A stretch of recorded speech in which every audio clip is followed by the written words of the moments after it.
Si vous m'aimez, gardez mes commandements et je prierai mon Père qui vous donnera l'esprit de vérité. Jean 14, 15, 17. Renoncez à tout péché. Obéissez en toutes choses à la voix de la conscience.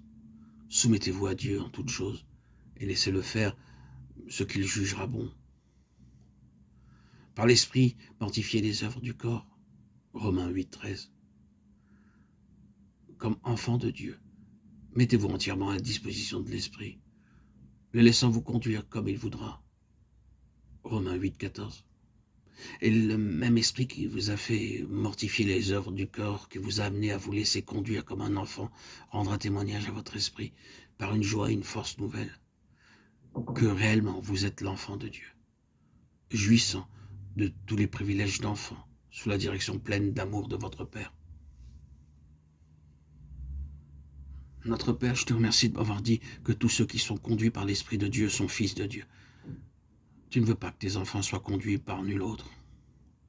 Tu veux que le Saint-Esprit qui a habité en ton Fils et qui l'a conduit pendant sa vie terrestre nous conduise, nous aussi, nous éclaire de sa lumière divine.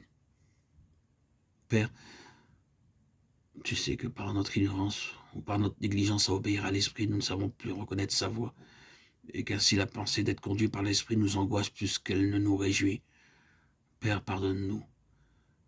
Daigne nous faire saisir avec foi qu'il est possible et facile d'être conduit par l'Esprit, afin que désormais nous cherchions de tout notre cœur à nous laisser conduire par lui.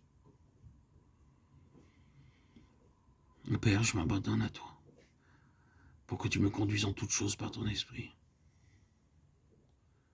Je renonce à ma sagesse, à ma volonté propre, à mes propres vues et ressources. Chaque jour, je veux attendre avec soumission à la direction d'en haut, que mon esprit soit toujours réduit au silence en ta sainte présence, et que j'attende de ton esprit qu'il règne en moi. Que par l'esprit je mortifie les œuvres du corps et que je sois transformé par le renouvellement de mon esprit afin d'éprouver que ta volonté est bonne, agréable et parfaite. Romains 12, 2.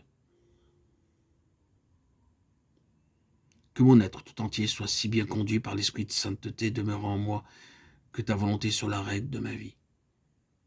Amen.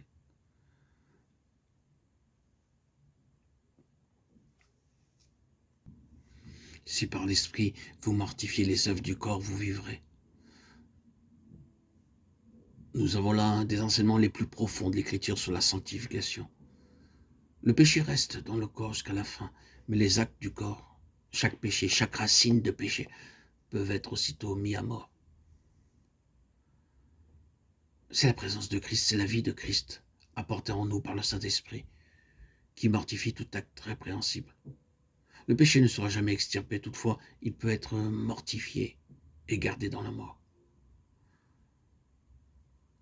Pour réaliser cette mort au péché, nous n'avons qu'à être remplis de l'esprit de vie qui est en Jésus-Christ. La vie de Christ en nous fait incessamment mourir le péché.